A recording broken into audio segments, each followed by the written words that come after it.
नमस्कार, मानसीज रेसिपीमध्ये तुम्हा सर्वांचं खूप खूप स्वागत। आज आपण एकदम झटपट तयार होणारी टोमॅटो चटणीची रेसिपी पाहणार आहोत। सर्वात अगोदर गॅसवरती पॅन गरम करायला ठेवून त्यामध्ये 2 चमचे तेल टाकून घेतले। 4 ते 5 टोमॅटोचे अशा प्रकारे 2 भाग करून घेतले। पॅनमधलं तेल गरम झालं की अशा प्रकारे हे टोमॅटो पॅनमध्ये घालून घ्यायचे। त्याचबरोबर 10 ते 12 लसूण पाकळ्या देखील या टोमॅटो सोबत या पॅनमध्ये घालून पॅनवरती झाकण ठेवून गॅसची फ्लेम मीडियम ठेवून टोमॅटो एक साइडने शिजवून घ्यायचे। टोमॅटो एक साइडने शिजले की पुन्हा हे टोमॅटो उलटे करून या पॅनवरती झाकण ठेवून पुन्हा 3 ते 4 मिनिटं हे टोमॅटो शिजवून घ्यायचे।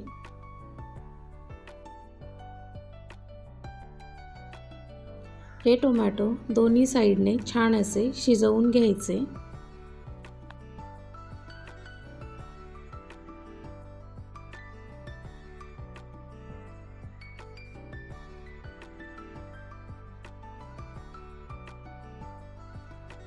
टोमॅटो पूर्णपणे शिजले की त्याची अशा प्रकारे सालं काढून टाकायची।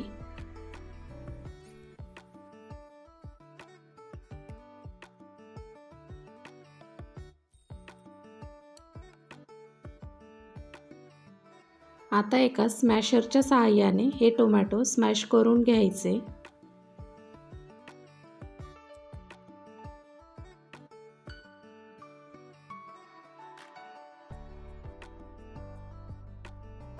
टोमॅटो स्मॅश करून झाले की यामध्ये 1 चमचा काश्मीरी लाल तिखट, चवीप्रमाणे मीठ व 2 मीडियम साईजचे कांदे इथे मी बारीक चिरून घेतलेत।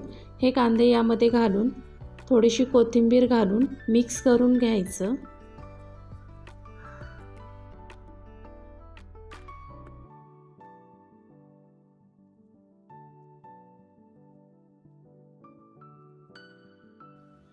सर्वात शेवटी अर्धा लिंबाचा रस घालून घ्यायचा। इथे आपली टोमॅटोची चटणी खाण्यासाठी तयार झालेली आहे। ही चटणी तुम्ही पोळी, भाकरी किंवा भातासोबतही खाऊ शकता। जर तुम्ही चॅनलवरती नवीन असाल तर प्लीज चॅनलला लाईक, शेअर, सबस्क्राईब करा। व्हिडिओ पाहिल्याबद्दल धन्यवाद।